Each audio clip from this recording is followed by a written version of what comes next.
The top story that we are following here on India Today, meeting that took place between Donald Trump and Vladimir Putin. Donald Trump hails the talks that he had with Putin in Alaska. Very happy with this conversation. Putin, in fact, has gone a step ahead and has invited Donald Trump to Moscow now. Donald Trump says the meeting with Putin was a 10 on 10. Donald Trump also says Vladimir Putin wants to stop seeing people being killed. Donald Trump has given an assurance. He said that he'll be dialing the NATO nations and will also be dialing Zelensky. The peace conversation will go forward from here. Donald Trump says the ball is now in Zelensky's court. Putin lauds Trump, says there would not have been war had the President of the United States of America been Donald Trump at that time. Putin says must ensure Ukraine's security.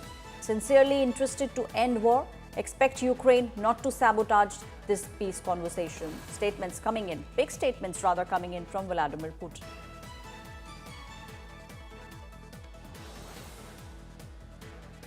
So just to put it very quickly, I'm going to start making a few phone calls and tell them what happened. But we had an extremely productive meeting and many points were agreed to. There are just a very few that are left. Some are not that significant. One is probably the most significant, but we have a very good chance of getting there. We didn't get there, but we have a very good chance of getting there. I would like to thank President Putin and his entire team, whose faces, who I know in many cases, other than that, whose faces I get to see all the time in the newspapers. You're almost as famous as the boss, but especially this one right over here. But we had some good meetings over the years, right? Good, productive meetings over the years, and we hope to have that in the future. But let's do the most productive one right now. We're going to stop really 5, 6, 7,000, thousands of people a week from being killed, and President Putin wants to see that as much as I do. So we also have some tremendous Russian business representatives here, and I think everybody wants to deal with us. We've become the hottest country anywhere in the world in a very short period of time, and we look forward to that. We look forward to dealing. We're going to try and get this over with. We really made some great progress today. I've always had a fantastic relationship with President Putin, with Vladimir. We had many tough meetings, good meetings. We were interfered with by the Russia hoax. It made it a little bit tougher to deal with, but he understood it.